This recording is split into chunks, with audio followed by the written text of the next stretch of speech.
আল্লাহ রাব্বুল আলামিন বলেন, মান আমিলা সালিহাম মিন যাকারিন আও উনসা ওয়া হুয়া মুমিন, যে নেক আমল করে, আমলে সালেহ করে, ঈমান অবস্থায় হোক নারী অথবা পুরুষ, নারী হোক আর পুরুষ হোক, যে ঈমান অবস্থায় আমলে সালেহ করে, আল্লাহ রাব্বুল আলামিন বলেন ওই ঈমানদার নারী পুরুষের জন্য আল্লাহ তাআলা দুই ধরনের পুরস্কার রেখেছেন। আল্লাহ তাআলা বলেন, এক ধরনের পুরস্কার দেওয়া হবে দুনিয়ায়, ফালানুহইয়ান্নাহু হায়াতান তাইয়্যিবা। এক নাম্বার, আল্লাহ তাআলা বলেন তাকে দুনিয়ায় পবিত্র জিন্দেগি দেওয়া হবে, পবিত্র হায়াত তাকে দেওয়া হবে।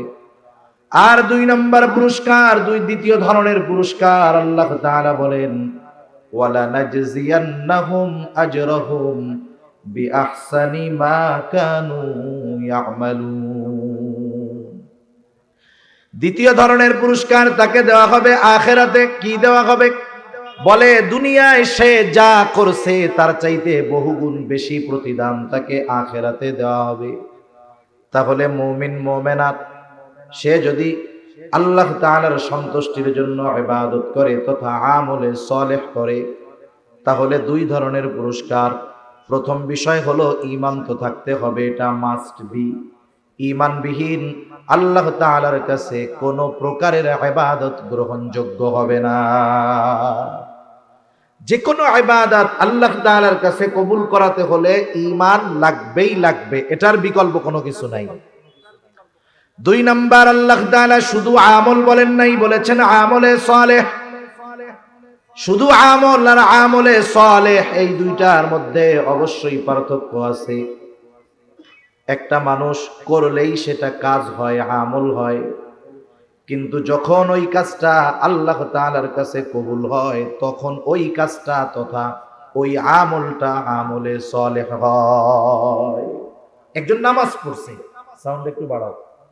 একজন নামাজ পড়ছে, নামাজ পড়াটা আমল। এখন ওর আমলটা আমলে সালেহ কখন হবে? যখন ওই নামাজটা আল্লাহর কাছে কবুল হবে। এখন কার আমল আমলে সালেহ হবে? অনেকগুলো শর্ত কোরআন হাদিসের আলোকে বুজুর্গানে দিন বলেন। আমি কয়েকটা শর্তের কথা আপনাদের খেদমতে বলবো। এই শর্তগুলো ঠিক রেখে যদি আমরা আমল করি, ওই আমল যদি ছোট হয় ওই আমলটা আল্লাহর কাছে আশা করা যায় কবুল হবে, এবং ওই আমলটা আমলে সালেহ হবে ইনশাআল্লাহ।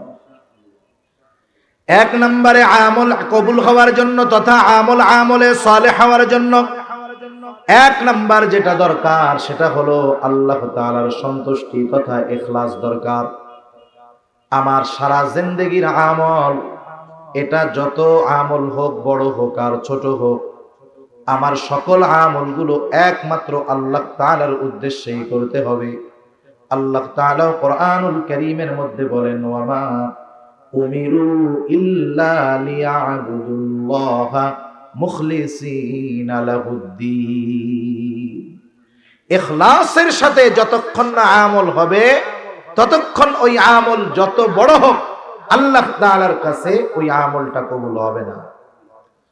এজন্য আল্লাহ সুবহানাহু ওয়া তাআলার কাছে ওই আমলটাই সুন্দর, গ্রহণযোগ্য, যেটা আল্লাহর জন্য করা হয়। আল্লাহ তাআলা কিন্তু আমাদের কাছে বেশি আমলের কথা বলেন নাই। আল্লাহ তাআলা কোরআনুল কারীমের মধ্যে সুন্দর আমলের কথা বলছে, সুন্দর। আল্লাহ তাআলা সূরা মুলকের মধ্যে বলেন, আল্লাযী খালাকাল মাউতা ওয়াল হায়াতা লিয়াবলুয়াকুম আইয়ুকুম আহসানু আমালা। আল্লাহ তাআলা বলেন তিনি আল্লাহ। কে বলে? আল্লাযী খালাকাল মাউতা ওয়াল হায়া, যে মৃত্যু এবং জীবন সৃষ্টি করেছেন। কেন? বলে লিয়াবলুয়াকুম, তোমাদের পরীক্ষা করার জন্য তথা আমাদের পরীক্ষার জন্য আল্লাহ তাআলা মউত এবং হায়াত, মরণ এবং জীবন আল্লাহ সৃষ্টি করেছেন। বললাম কিসের পরীক্ষা? আল্লাহ তাআলা বলেন পরীক্ষা হলো আইয়ুকুম আহসানু আমালা, পরীক্ষাটা হলো তোমাদের কারা আমল কত সুন্দর। আইয়ুকুম আকসারু আমালা আল্লাহ বলেন নাই যে কে কত আমল করতে পারে, এটা বলেন নাই। আল্লাহ তাআলা বলতেছেন পরীক্ষা হলো কার আমল কত সুন্দর। এই জন্য আমাদেরকে আগে বুঝতে হবে আসলে সুন্দরের সংজ্ঞাটা কি। আমরা আমাদের কাছে সুন্দরের সংজ্ঞা হইল যেটা চোখ দিয়ে দেখার পরে আমার আপনার অন্তর তৃপ্ত হয়, চোখ দিয়া দেখলে ভালো লাগে, আমরা বলি এটা সুন্দর, দেখতে ভালো লাগতেছে। একটা মেয়ের চেহারা ভালো, বলে সুন্দর। তারপরে একটা জিনিস খুব ভালো মতো বানাইছে, বলে সুন্দর, চেয়ারটা সুন্দর, ফার্নিচারটা সুন্দর, ছেলেটা সুন্দর। তাহলে আমরা সুন্দর বলি কখন? যখন আমাদের চোখ ওই জিনিসটা দেখে তৃপ্ত হয়। আমাদের সামনে যদি একজন আফ্রিকার মানুষকে আইনা দেওয়া হয়, এই ইথিওপিয়ার মানুষ, ওদেরকে দেখার পরে কি আমরা সুন্দর বলবো? কতজনে ওরে কালার কালারে, এর যে কোড়ের তলের কালি আরো সাদা, কলমের কালির চাইতে কালা। তার মানে দেখেন এটা আমাদের কাছে সুন্দর না, কিন্তু আল্লাহ তাআলার কাছে তো এই সংজ্ঞা চলবে না। আল্লাহ তাআলার কাছে সৌন্দর্য নির্ভর করে ইখলাসের ভিত্তিতে, অন্তরের ভিত্তিতে সৌন্দর্য আল্লাহ তাআলা নিরূপণ করেন। এই জন্য তার কলব, যার কলব যত সুন্দর, যার ইখলাস যত ভালো, যার নিয়ত যত পরিশুদ্ধ, আল্লাহ তাআলার কাছে সে তত সুন্দর। একটা মানুষের দৈহিক গঠন যতই সুন্দর হোক না কেন, অন্তর যদি রোগে ভরা থাকে, দুনিয়ার মানুষ তাকে সুন্দর বলতে পারে, কিন্তু আল্লাহ তাআলার কাছে সে সুন্দর নয়। এ দুনিয়ার অনেক মানুষ দুনিয়া থেকে চলে গেছে, আমাদের দৃষ্টিতে তারা সুন্দর ছিল না, চেহারা কালো ছিল, কিন্তু তাদের অন্তর আল্লাহ তাআলার মহব্বতে, নবীর মহব্বতে ভরপুর ছিল। ঠিক কিনা বলেন? এ মানুষগুলো আমরা সুন্দর না বললেও আল্লাহ তাআলার কাছে সুন্দর। এজন্য ওই ইবাদতটা সুন্দর হবে যেই ইবাদতের মধ্যে আল্লাহর সন্তুষ্টি আছে, ইখলাস আছে। অনেক সময় আমরা দেখি একজন নামাজ পড়তেছে খুব ধীরস্থিরতার সাথে, আমি হুজুর আইসা মসজিদের মধ্যে নামাজে দাঁড়ায় গেছি, খুব সুন্দরভাবে ধীরস্থিরতার সাথে কেরাত পড়তেছি, দীর্ঘ সময় নিয়ে রুকু করতেছি, রুকু থেকে উঠে আবার সুন্দর মতো দীর্ঘ সময় দাঁড়ায় আছি, আর মনে মনে চিন্তা করতেছি আমি একাই তো নামাজ পড়ি, চারদিকে মুসল্লি আমার দিকে তাকায় আছে, আমারে মনে হয় এরা খুব বুজুর্গ বলবে। বলেন তো এই নামাজ আপনারা দেইখা হয়তো কইতে পারেন, দেখ হুজুর কত সুন্দর রুকু সেজদা করে, হুজুর কত সুন্দরভাবে কেরাত করতেছে, একেবারে ধীরস্থিরতার সাথে সুন্দরভাবে হুজুর নামাজটা শেষ করলো। কিন্তু মনের মধ্যে আমার উদ্দেশ্য ছিল আপনারা দেইখা জানি এই কথাটা কন। এখন বলেন আপনারা ঠিকই আমার নামাজটা দেখে সুন্দর বললেন, কিন্তু ওই ইবাদতটা কি আল্লাহর কাছে সুন্দর হয়েছে নাকি? আল্লাহর কাছে ওই ইবাদত সুন্দর হয় নাই। এজন্য ইবাদত যত বড় হোক আর ছোট হোক, যদি আল্লাহর জন্য না হয়, ওই ইবাদত আখিরাতের নাজাত পাওয়া তো বহুদূর, ওই ইবাদত তার জাহান্নামে যাওয়ার কারণ। প্রসিদ্ধ হাদিস আছে তো, রাসূল আকরাম সাল্লাল্লাহু আলাইহি ওয়াসাল্লাম বলেন, কিয়ামতের দিন সর্বপ্রথম তিন শ্রেণীর মানুষকে হিসাবের জন্য ডাকা হবে। এক নাম্বার, একজন শহীদকে ডাকা হবে।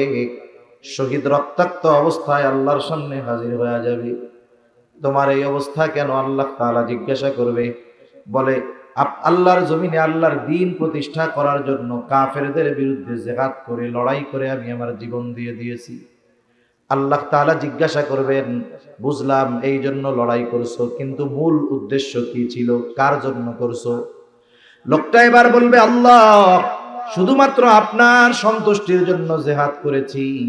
আল্লাহ তাআলা বলবেন, না বান্দা তুমি মিথ্যা বলতেছো, কারণ আল্লাহ তাআলা অন্তর্যামী, তিনি আমার আপনার সকলের মনের খবর জানেন। আল্লাহ তাআলা বলবেন, না বান্দা তুমি মিথ্যা বলতেছো, আমি তোমার অন্তরের খবর জানি। তুমি যুদ্ধ করেছো যাতে করে দুনিয়ার মানুষ তোমার যুদ্ধের প্রশংসা করে, বীরত্বের প্রশংসা করে। যে উদ্দেশ্যে তুমি দুনিয়ায় যুদ্ধ করেছো, মানুষ তোমাকে বীর ডেকেছে, তোমার বীরত্বের প্রশংসা করেছে, তার মানে উদ্দেশ্য যেটা ছিল সেটা দুনিয়ায় পাওয়া গেছো। সুতরাং আমি আল্লাহর তরফ থেকে তোমার জন্য কিছু নাই, তুমি চলে যাও, তোমার ঠিকানা হলো চিরস্থায়ী জাহান্নাম।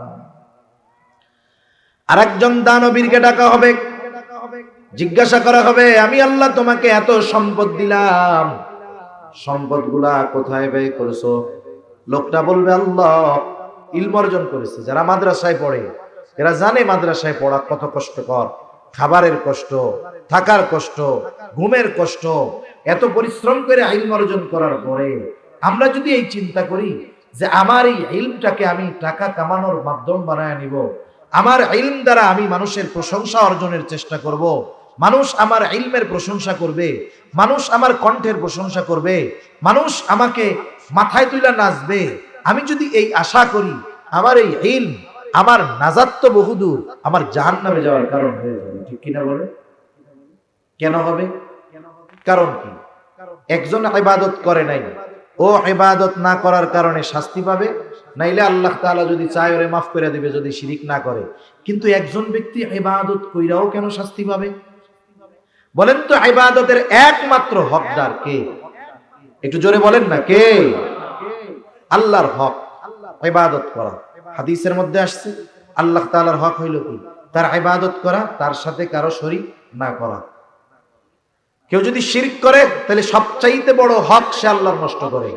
এখন কেউ যদি ইবাদতটা আল্লাহকে বাদ দিয়ে অন্য কাউকে সন্তুষ্ট করার জন্য করে, এটাও সে শিরক করে।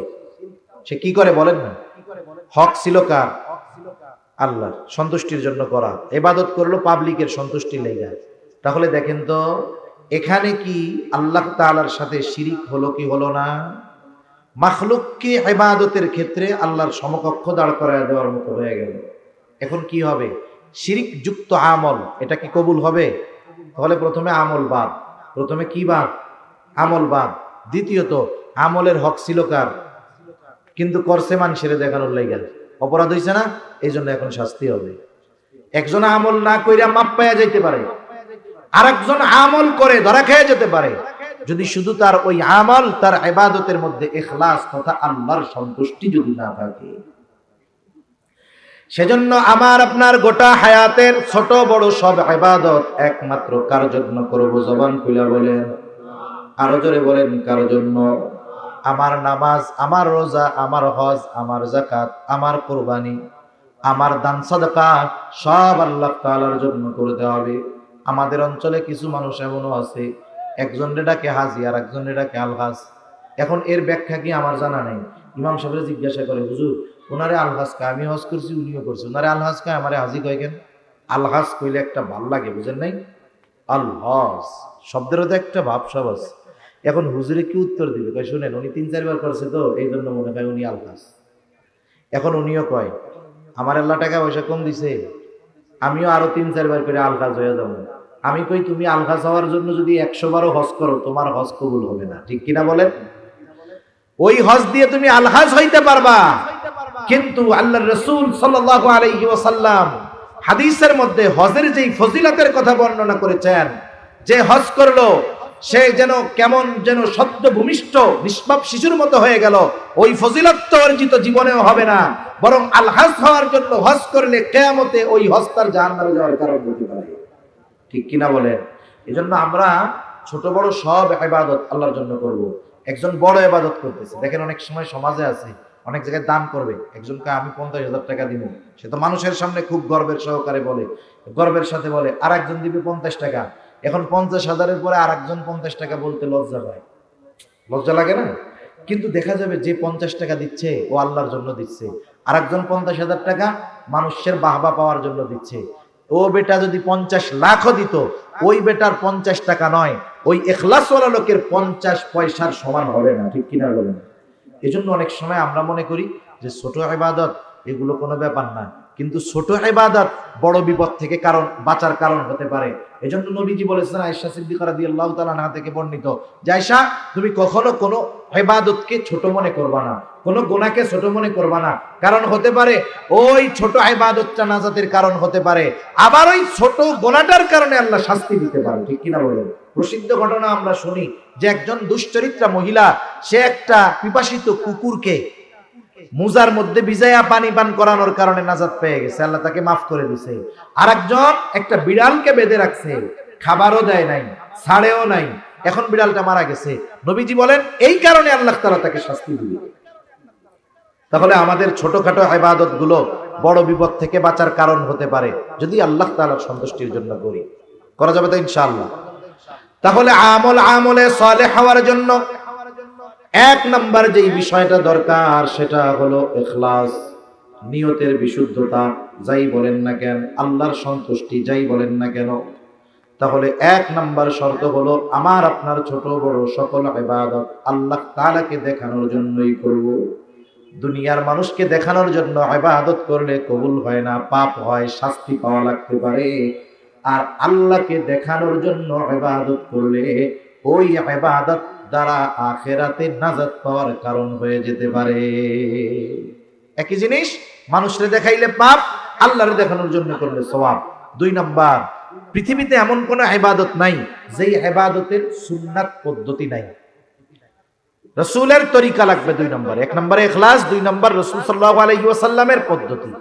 দুনিয়ায় কোনো ইবাদত নাই যেই ইবাদত রাসূলের তরিকায় করার পদ্ধতিও নাই। আছে এরকম? নাই। সব ইবাদতের মধ্যে রাসূল সাল্লাল্লাহু আলাইহি ওয়াসাল্লামের পদ্ধতি আছে। আরে ইবাদত রাখেন, ইবাদত যেটা আল্লাহর হুকুম আছে, কিন্তু যেগুলো দুনিয়াবি কাজ করব, দুনিয়ার কাজ করলে সওয়াব নাই, না করলে গুনাহ নাই, এই ধরনের কাজও যদি কেউ রাসূল সাল্লাল্লাহু আলাইহি ওয়াসাল্লামের পদ্ধতিতে করে, ওই দুনিয়াবি কাজটাও তার আমলনামায় ইবাদত বলে গণ্য হয়ে যায়। সুবহানাল্লাহ। যেমন আমাদের দৈনন্দিন কিছু কাজ আছে। একটা কাজ কি, প্রতিদিন আমাদের জরুরত ছাড়া লাগে, প্রস্রাব করা লাগে, পায়খানা করা লাগে কি লাগে না? প্রস্রাব পায়খানা করিয়া ছাড়া তো মানুষের বাঁচার উপায় নাই। যখন বাথরুমে চাপ দেয় তখন ওইটাই দুনিয়ার সবচেয়ে আরামের কাজ। ওইটা যদি না করে কি কষ্ট বুঝতে পারবে। এজন্য মানুষে এখন ট্রেডিশন পাল্টায়া দিছে, ঘর বাড়ি যা করুক বাথরুমটারে টাইলস টুইলস দিয়ে সুন্দর মতো আগে করে, যে কোনো জায়গায় আগে বাথরুমটাকে সুন্দর করে। অথচ বাথরুমে যাইয়া কি কয় ঘন্টা থাকে? সারাদিনে নাইলে সর্বোচ্চ আধা ঘন্টা 1 ঘন্টা থাকবে। অথচ বাথরুমের মধ্যে দামি দামি টাইলস ব্যবহার করে, আর এই সুন্দর সুন্দর লাইটিং দেয়। কারণ ওই বেটা মনে হয় বুঝে যে এইখানে থাকমু কম সময়, কিন্তু এই কামটা সবচেয়ে আরামের। এই জন্য এই জায়গাটা খুব ভালো মতো বানাইতে হবে। এখন দেখেন, একজন মানুষ প্রত্যেকেরই জরুরত ছাড়ার দরকার আছে। এখন কেউ যদি এই চিন্তা করে এত টাকা দিয়ে 10 লাখ টাকা খরচ করে আমি বাথরুম বানাইলাম, এখানে যদি দৈনিক 3 ঘন্টা না থাকি তাইলে হয় নাকি? এই কাজ কি কেউ করে নাকি? বাথরুম যত হাই কোয়ালিটির হোক, কাজ শেষ তো ওই জায়গায় আর 5 সেকেন্ডও দাঁড়াইতে মন চায় না। কেউ যদি লক্ষ টাকা খরচ করে বাথরুম করে, সারা জীবনেও যদি একবার ওই জায়গায় জরুরত না সারে, কিয়ামতের দিন তারে জিজ্ঞাসা করা হবে না। আবার কেউ যদি বাথরুম করতে গিয়ে সময় বেশি লাগায়, এই কারণে তার সওয়াবও হবে না। তবে বাথরুম করতে গিয়ে যদি নবীজির পদ্ধতি অনুসরণ করে, মনে করেন ঘুম থেকে সকালবেলায় উঠছে, আজান শুনছে, ঘুম ভাঙছে, ফজরের নামাজে আসবে, এখন চিন্তা করতেছে যে আমি কি শুধু প্রস্রাব কইরাই চলে যাব, না ওযু করেই নামাজে যাব? নামাজের সময় তো আছে। তাহলে যদি নামাজের মধ্যে প্রস্রাব পায়খানার বেগে চাপ দেয়, তাইলে নামাজের মধ্যে ইতমিনান যতটুক এটুক থাকাও অসম্ভব। কারণ তখন মোড়ামুড়ি শুরু করবে। ইমাম সাহেব যদি ইন্না আতাইনা কাল কাউসারও পড়ে, তখন মনে হবে যে ইয়া বড় সূরা পড়তেছে। তাইলে আমি জরুরতটা সারি কেন? যেন নামাজটা আমি খুব প্রশান্তির সাথে পড়তে পারি। এই উদ্দেশ্য কইরা এবার উনি মাথার মধ্যে টুপি দিছে বা গামছা দিছে, কারণ মাথা ঢেকে রেখে বাথরুমে যাইতে হয়। টুপি হোক আর গামছা হোক, উনি এবার মাথাটা ডাকছে, বাথরুমে ঢুকতেছে, এমনিই জরুরত ছাড়তো, কিন্তু নিয়তটা সাথে কি করছে, যে আমি যেন নামাজটা ঠিক মতো পড়তে পারি, নামাজটা পড়ে যেন প্রশান্তি পাই, ওই সময় যেন আমার কষ্ট না হয়, নামাজটা সুন্দর করণার্থে সে বাথরুমে ঢোকা শুরু করছে। এবার গেছে সামনে, ঢোকার আগে দোয়া পড়ছে, মাথা ডাকছে। আমি মোটা মোটা সুন্নত গুলা বলতেছি আর কি। এরপরে ঢোকার আগে দোয়া পড়ছে। অনেকে জানে না, অনেকের জিজ্ঞাসা করছি দোয়া পড়েন কোন সময়, বাথরুমের মধ্যে ঢুইকা এরপরে দোয়া পড়ি। না, বাথরুমে ঢোকার আগে দোয়া পড়তে হবে। এবার সে বাথরুমে ঢোকার দোয়া পড়ছে, ঢোকার সময় বাম পা দিয়া ঢুকছে। এইবার বাথরুমের মধ্যে বসছে, বসে সুন্দর মতো বাথরুম জরুরত সারছে, ঢিলা কুলুক ব্যবহার করছে, পানি দিয়ে পরিষ্কার পরিচ্ছন্ন হয়েছে, ভেতরে যদি ওযুর ব্যবস্থা থেকে করছে, নাইলে বের হয়ে গেছে। বের হইছে কেমনে? বের হওয়ার সময় ডান পা দিয়ে বের হইছে, বের হওয়ার পরে দোয়া পড়ছে। এই জায়গায় 7-8টা সুন্নাত আছে। অথচ দেখেন, এই কাজটা সাধারণভাবে করলে কোনো সওয়াব হইতো না, কিছুই হইতো না, গুনাহ হইতো না, কিন্তু শুধুমাত্র নিয়ত করেছে ইবাদতের সুবিধার্থে, নবীজির তরিকায় আমি এই কাজটা করলাম, দেখা যাবে কমপক্ষে 10-12টা সুন্নাত ওইটুকু কাজের মধ্যে সে করে ফেলছে। সুবহানাল্লাহ বলে। এই যে সুন্নাত পদ্ধতিতে দুনিয়ার কাজটা করলো, সওয়াব হইছে না গুনাহ হইছে? এটা ইবাদত বলে যোগ হয়ে যাবে। খানা খাই, প্রত্যেকদিন খানা খাই, স্বাভাবিক ব্যাপার। পানি পান করি, স্বাভাবিক ব্যাপার। আমি পানিটা ডান হাতে পান করব, বসে পান করব, 3 ডোকে নয়, 3 শ্বাসে পানি পান করব। অনেকে মনে করে পানি মনে হয় 3 ডোক, 1 ডোক নিলাম, 2 ডোক নিলাম। না না, 3 শ্বাস একবার নিছি, বিরতি বিরতি বিরতি, এই যে তিনবার, তিন শ্বাসে পান করব, বসে পান করব, পান করার আগে বিসমিল্লাহ বলবো, শেষে আলহামদুলিল্লাহ বলবো। হিসাব করে দেখেন 7-8টা সুন্নাত এই পানির মধ্যে হয়ে গেল। সওয়াব হবে কি হবে না? আপনি রাস্তা থেকে বাজারে যান, মসজিদে যান, প্রয়োজনে যান, অনেক সময় হেঁটে যান, আপনি যদি নিয়ত করেন যে নবীজি ডান পাশ দিয়ে হাঁটতেন, ডান পাশ দিয়ে চলা সুন্নাত, এই নিয়তে ডান পাশ দিয়ে পথ চললেন, বলেন তো এই পথ চলাও ইবাদত হবে কি হবে না? তার মানে সুন্নাত হইল এমন এক জিনিস, এমন এক জিনিস, ওইটাকে দুনিয়ার যে কোনো বৈধ কাজের সাথে যদি খালি লাগায় দেওয়া হয়, ওই বৈধ কাজটাও ইবাদত বলে গণ্য হয়ে যায়। আর নামাজ রোজার মধ্যে যে সুন্নাত থাকবে না, এটা তো হইতেই পারে না। তাইলে নবীজির সুন্নাত ইবাদত কবুলের দ্বিতীয় শর্ত। আমরা অনেক সময় মনে করি যে সুন্নাতের পরিভাষা বা সুন্নাতের অর্থ হইল যেটা করলে সওয়াব, না করলে গুনাহ নাই। অনেকে ভাবে এরকম, না না, কিছু সুন্নাত তো ফরজ আছে, কিছু সুন্নাত ওয়াজিব, কিছু সুন্নাত স্বাভাবিক সুন্নাত। এখন কয় সুন্নাত আবার ফরজ হয় কেমনে? আচ্ছা, কোরআনুল কারীমের মধ্যে নামাজের হুকুম, নামাজের কথা আছে 82 জায়গায়। কত জায়গায়? বিষয়টা কিন্তু এমন না। মুফাসসিরিনে কেরাম বলেন যে 82 জায়গায় আল্লাহ তাআলা একই কথা বলছেন, তাইলে এক কথা বারবার বলা হইল না? না না, 82 জায়গায় নামাজের কথা বলায় কমপক্ষে 82টা উদ্দেশ্য আছে আল্লাহ তাআলার। আল্লাহ তাআলার কমপক্ষে 82টা উদ্দেশ্য আছে। আমার ওইদিকে যাওয়ার সময় নাই, সুযোগও নাই। মোট কথা হইল, কোরআনুল কারীমের মধ্যে একবার যদি কথাটা আসতো নামাজের, যেমন গুরুত্ব, 100 বার আসলেও তেমন গুরুত্ব। কিন্তু আমরা তো সাধারণ মানুষ, আমরা সংখ্যার কারণে গুরুত্ব একটু বেশি মনে করি, ওইটাই ধরেই নিলাম 82 বার নামাজের কথা আসছে।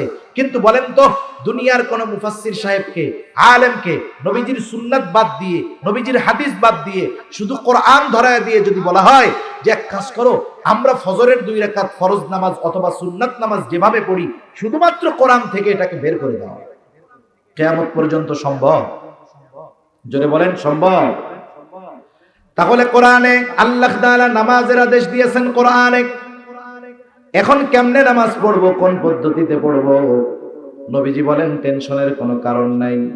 সল্লু কামা রাআইতুমুনি উসাল্লি। নামাজের আদেশ দিয়েছেন আল্লাহ, নামাজ পড়ার পদ্ধতি উম্মতকে শিখায়া দিয়েছেন মুহাম্মাদুর রাসূলুল্লাহ। এজন্য প্রত্যেকটা ইবাদতের, প্রত্যেকটা জিনিসের মধ্যে নবীজির সুন্নাত আছে। যেমন কেউ যদি কয় রুকু করা, আল্লাহ বলেন ওয়ারকাউ মা'আর রাকিঈন, রুকু করা এটা ফরজ। রুকু করা কি বলেন না? ফরজ। এখন রুকু মানে কি? ঝুঁকা। আপনি যদি দাঁড়ায় থেকে এতটুক ঝুঁকেন, এটাও তো ঝুঁকা হয়ে গেল। এখন কতটুক ঝুঁকবেন, এই ঝুঁকাটা শিখাইছেন নবী। আর রুকুটা ফরজ করি নবীর পদ্ধতিতে, তাহলে রুকুর ক্ষেত্রে এটাও এক প্রকারের সুন্নাত, আর এই সুন্নাতটা হলো ফরজ সুন্নাত। সেজন্য নবীজির কিছু সুন্নাত আছে ফরজ, কিছু সুন্নাত ওয়াজিব। ওয়াজিব আবার কোনটা? সারা দুনিয়ার মুহাক্কিক উলামায়ে কেরাম এ ব্যাপারে একমত। প্রত্যেকটা পুরুষের জন্য দাড়ি লম্বা করতে হবে। কতটুকু রাখতে হবে? বলে কমপক্ষে 1 মুষ্টি পরিমাণ। কমপক্ষে কত? 1 মুষ্টি রাখতেই হবে। 1 মুষ্টির আগে যারা দাড়ি রাখবে, এদের দাড়ি ছাটার কাটার গুনাহ হতে থাকবে। তাহলে এই দাড়ি রাখার যেই সুন্নাত, এটাকে কেউ যদি মনে করে যে রাখলে সওয়াব, না রাখলে গুনাহ নাই, তা না। কিন্তু এটা ওয়াজিব সুন্নাত। যে তরক করতেছে, রাখতেছে না, আমরা দোয়া করি আল্লাহ রাখার তৌফিক দান করুক। তারা নামাজ পড়তেছে, এটা ছাটার কাটার গুনাহ তার হচ্ছে আমল। আবার সাধারণ সুন্নাত যেগুলো, কিছু সুন্নাত আছে এগুলো করলে সওয়াব, না করলে গুনাহ নাই। সেজন্য ইবাদত কবুল হওয়ার জন্য তথা আমলে সালেহ হওয়ার জন্য দ্বিতীয় শর্ত হলো যে অবশ্যই ইবাদতটা রাসূলুল্লাহ সাল্লাল্লাহু আলাইহি ওয়াসাল্লামের তরিকায় করতে হবে। এখন বিষয় হলো এই তরিকা পদ্ধতি, কিছু জিনিস আছে এগুলো পড়েই কিন্তু শেখা যায় না। আচ্ছা, এমবিবিএস ডাক্তার হওয়ার জন্য পড়ালেখা করার দরকার আছে না নাই? একজন এমবিবিএস ডাক্তার হয়েছে মানে একাডেমিক্যাল পড়াশোনা তার শেষ। আপনারা জানেন, একটা ডাক্তার একাডেমিক্যাল পড়াশোনা শেষ করার পরে কেউ 2 বছর, কেউ 3 বছর, 4 বছর আরেকজন প্রবীণ অভিজ্ঞ ডাক্তারের তত্ত্বাবধানে এই 5 বছর যা পড়ছে ওইগুলো হাতে কলমে শিখে। জানেন আপনারা, এটাকে বলে ইন্টার্নি। ইন্টার্নি যে ডাক্তার না করছে লেখাপড়া শেষ কইরা, ও যদি বাজারে এসে ফার্মেসির দোকানও দেয়, বিপদ আছে। কি আছে বলেন? বিপদ আছে। আপনি সচেতন মানুষ, আপনি জানলেন ও এমবিবিএস ডাক্তার হইছে, বাংলাদেশের বইগুলো সব পড়ছে, লন্ডন থেকে ডাক্তারি বই এনে সব পড়ছে, কিন্তু কোন ডাক্তারের সোহবতে থাইকা সে কখনো ইন্টার্নি করে নাই, প্র্যাকটিক্যালে হাতে কলমে ওই কাগজের লেখাগুলোকে শেখে নাই। বলেন তো আপনি তারে দিয়ে অপারেশন করাবেন? ও যদি উল্টা কয় যে আপনার যেই রোগ অপারেশন করতে 1 লাখ খরচ হবে, আমি উল্টা আপনার 1 লাখ দিমু, কিন্তু আপনি আমার কাছে অপারেশন হন, জীবনে হইবেন? টাকা দিতে চাইলেও তার কাছে অপারেশন হবেন না। কেন হবেন না? বলে আরে মিয়া তুমি যতই বই পড়ো না কেন, তুমি সোহবতে থাইকা প্র্যাকটিক্যাল ভাবে এইগুলো তুমি শিখতে পারো না। ঠিক কিনা বলে? এজন্য আমাদের দেশে অনেকে শুধু পড়াই বড় আলেম হয়ে যায় মনে করে, সোহবতে থাকাটাকে তারা কিছুই মনে করে না। সেজন্য আমাকে আপনাকে যদি সুন্নাত পদ্ধতিতে ইবাদত শিখতে হয়, উলামায়ে কেরামের তত্ত্বাবধানে সোহবতে গিয়ে শেখার বিকল্প আর কোনো কিছু নাই। 3 নাম্বার শর্ত, যেই আমল করবে, যেই ইবাদত করবে, সেই ইবাদতের মাসলা মাসাইল গুলো তাকে জানতে হবে। এক্ষেত্রে আসে দ্বীনি ইলমের কথা। নবীজি এই কথাই বলেন, তালাবুল ইলমি ফারিদাতুন আলা কুল্লি মুসলিম।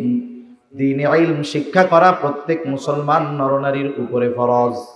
এখন মনে করেন যে ইলমি জ্ঞান অর্জন করে নাই, সে যে নামাজের ফরজগুলো জানে না, যে নামাজের ওয়াজিবগুলো জানে না, যে নামাজ ভাঙ্গার কারণগুলো জানে না, যে ওযু ভাঙ্গার কারণগুলো জানে না, এখন না জানা কারণগুলোর মধ্যে থেকে যদি কোনো একটা তার মধ্যে সংগঠিত হয়ে যায়, দেখা যাবে বছরের পর বছর নামাজ পড়তেছে কিন্তু তার 1 ওয়াক্ত নামাজও হয় না। কতজন আছে আমাদের দেশে এরকম শুনছি, নামাজের মধ্যে বায়ু ছেড়ে দিছে। কি ছেড়ে দিছে? এখন সে 2-3টা সাউসিজদা দিছে। একজন জিজ্ঞাসা করতেছে, কিরে ভাই তোমার নামাজে কি ভুল হইলো যে সাউসিজদা দিলা? সাউসিজদা কেন দেয়? বলে নামাজে যদি ওয়াজিব ছুটা যায়, ঠিক না, সাউসিজদা দিতে হবে। এখন ওর নামাজের মধ্যে গেছে, পাত দিছে, ওযু ছুটে গেছে, ও যদি সাউসিজদা 2টা না 50টা দেয়, ওর নামাজ থাকবে? তাহলে দেখেন ইবাদত শুদ্ধ হওয়ার জন্য ইলম কত জরুরি। 1 নাম্বার, নামাজের যেই বাহিরে ভিতরে 13 ফরজ, নামাজি যে নামাজ পড়বে তার কথা বলতেছি, কমপক্ষে নামাজের বাহিরে ভিতরে 13 ফরজ জানতে হবে। কারণ ফরজ যদি ছুটে যায় নামাজ থাকবে না। এরপরে তার 14টা ওয়াজিব জানতে হবে। এখন সে যদি ওয়াজিব না জানে সাউসিজদা করতে পারবে না, ওয়াজিব ছুটে গেছে, সাউসিজদা দেয় নাই, নামাজ হলো না। এরপরে আসেন নামাজ ভাঙ্গার কারণগুলো তাকে জানতে হবে, 19টি কারণ। এখন যদি কারণগুলো সে যদি না জানে, দেখা যাবে ওই রকম কারণ তার প্রতি রাকাত নামাজে 2-4টা ঘটে, তাহলে নামাজ তো আর হলো না। এরপরে তার ওযু ভাঙ্গার কারণগুলো জানতে হবে। এখন দেখেন যদি কারণগুলো না জানে, দেখা যাবে ওই যে ওই রকম পাত দিয়া সাউসিজদা দিব। ওযু থাকবে, নামাজ থাকবে। তাহলে চিন্তা করে দেখেন দ্বীনি ইলম শিক্ষা করা কতটা জরুরি। এজন্য ইবাদত কবুল হওয়ার জন্য ওই ইবাদতের মাসলা মাসাইল তার পরিপূর্ণ জানার দরকার। নাইলে দেখা যাবে নিজের অজ্ঞাতসারে অনেক ইবাদত করতেছে কিন্তু কবুল হচ্ছে না।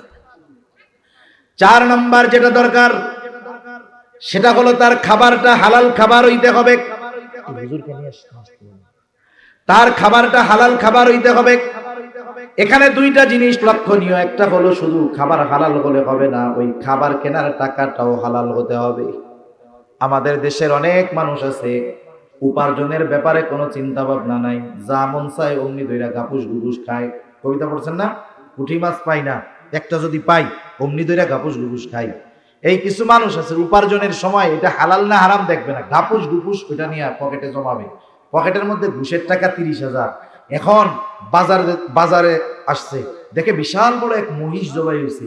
বড় মহিষ, বড় গরুর গোস্তের উপরে একটা মজা চাহিদা মানুষের থাকে। এখন ওই লোকের আবার ওয়াজ মনে পড়ে গেছে, পকেটের মধ্যে হলো ঘুষের টাকা। কিসের টাকা? বলেন এটা হালাল না হারাম? জোরে বলেন এটা কি? এখন ওই পকেটে ঘুষের টাকা। মনে রাখবেন ঘুষ হলো কেউ যদি একজনের কাছ থেকে জুলুম করে, সন্ত্রাসী করে, জোর করে কোনো টাকা নেয়, যেমন এটাও টাকাটা যেমনে নিছে চুরি করিয়া, দখল দিয়া, যেরকম অপরাধ, ওই ঘুষের টাকা নেওয়া তার চাইতে আরো বড় অপরাধ। যদিও কয় যে এটা চা খাওয়ার পয়সা, ওটা কোনো সুযোগ নেই। এখন পকেটের মধ্যে হারাম টাকা, তাহলে ঘুষের টাকা ওই ব্যক্তি যার কাছ থেকে নিছে তার হক নষ্ট করেছে, সে এটা জুলুম করে নিয়েছে সে। এখন পকেটের মধ্যে ওই হারাম টাকা। এখন গরুর গোস্ত দেখে চিন্তা করতেছে, এত বড় গরু এরা কষাই 2জন জবাই দিল কেমনে? ওয়াজে শুনছে যে মক্কা শরীফের দুম্বাও যদি হয়, ওই দুম্বা যদি আল্লাহর নাম ছাড়া যদি অন্য কারো নামে জবাই দেওয়া হয়, ইচ্ছা করে আল্লাহর নাম বাদ যদি দেওয়া হয়, তাহলে ওই দুম্বার গোস্ত হালাল থাকবে। এখন কসাইরে গিয়ে কানে কানে জিজ্ঞেস করছে, ওই এত বড় গরু তোরা 2-3 জন জবাই দিলি কেমনে? জবাই দেওয়ার সময় কি আল্লাহর নাম মনে ছিল? কসাইও চালাক কম না, বলে ভাই নামাজ কালাম পড়ি না, নিজের পাপ নিজে, হুজুররা ওয়াজে কইছে শুনছি, শিরিক না করলে আল্লাহ মাফ করে দিব। এখন আমি যদি ইচ্ছা করি আল্লাহর নাম বাদ দিয়ে আপনাকে গোস্ত খাওয়াই, তাহলে কি হবে দেখেন, কতজনরে হারাম খাওয়ানো হবে। আমি এত বলদ না, নামাজ কালাম না পড়লে কি হবে, গরু জবাই দেওয়ার সময় আল্লাহর নাম ভুলি নেই। তার মানে ও নিশ্চিত হইল যে এই গরুর গোস্ত হালাল আছে, ঠিক কিনা বলেন? এখন এই নিশ্চিত হওয়ার পরে বলে, দাও আমাকে 10 কেজি গোস্ত দাও, সিনার থেকে দাও, রানের থেকে দাও, এই জায়গা থেকে দাও। এখন 10-15 কেজি গোস্ত নিয়ে পকেট থেকে টাকাটা যে দিচ্ছে, বলেন তো টাকাটা কি? খাবারটা হালাল কিনা এই ব্যাপারে কতটা সচেষ্ট সতর্ক, কিন্তু আপনার উপার্জনটার অবস্থা কি সেটার ব্যাপারে সতর্ক হন না কেন? একই কথা, যেহেতু ওই টাকাটা আপনার নয়, জুলুম করে নিয়েছেন আর একজনের কাছ থেকে, আপনি কেমন যেন ওই টাকা দিয়ে খাবার কিনলেন, তাহলে কি হইল, আপনি কেমন যেন ওকেও ঠকিয়ে ওর কাছ থেকে যেটা কিনলেন ওটাও আপনার জন্য বৈধ হবে না, ঠিক কিনা বলেন? এজন্য খাবার উপার্জন দুটোই হালাল হতে হবে। নবীজি এজন্য বলেন, কাসবুল হালালি ফরিদাতুম বাদাল ফরিদা, ফরজ ইবাদতের পরে অন্যতম ফরজ ইবাদত হলো হালাল উপার্জন করা।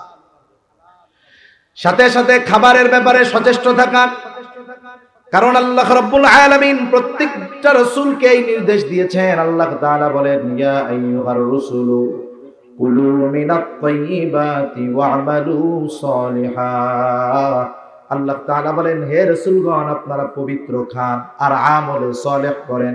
বুজুর্গানে দিন বলেন, এর দ্বারা উদ্দেশ্য হলো যারা পবিত্র খাবে তাদের আমলটা আল্লাহর দরবারে কবুল হবে, আর যদি খাবার পবিত্র না হয় তার আমলটা আমলে সালেহ হবে না, তার আমল আল্লাহর দরবারে কবুল হবে না। এজন্য আমলের সিজন আসতেছে, রমজান মাস, আমরা আগের থেকে প্রস্তুতি নিব।